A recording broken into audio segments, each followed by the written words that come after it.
In John 8 verse 7, a woman has been caught in the act of adultery, and by law, this is a sin punishable by death.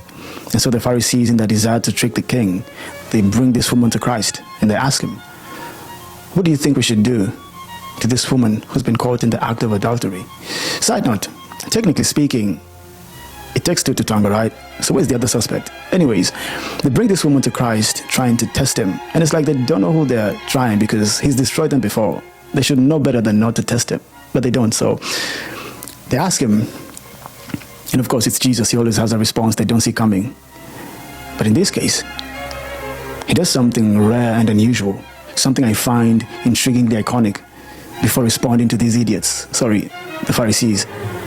Anyways, he bends down to the ground and writes in the sand.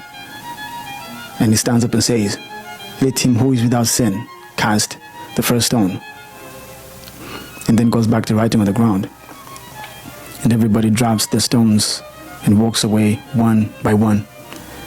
Then the merciful king, standing before this woman who was caught in sin, and graciously speaks to her and says, where are they that accuse you and condemn you? And the woman looks around and doesn't see anyone.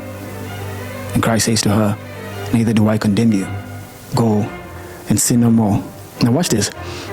When Jesus asked the Pharisees to cast the first stone if they were without sin, it wasn't just to get them off her back. It was to get them to see that there was one on that scene who was without sin.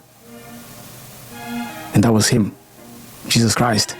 Only he was sinless and had the right to cast that stone. Only the righteous king had the right to judge and condemn, but he chose to show grace. John 3:17, he says he was not sent to condemn the world, but that the world through him might be saved.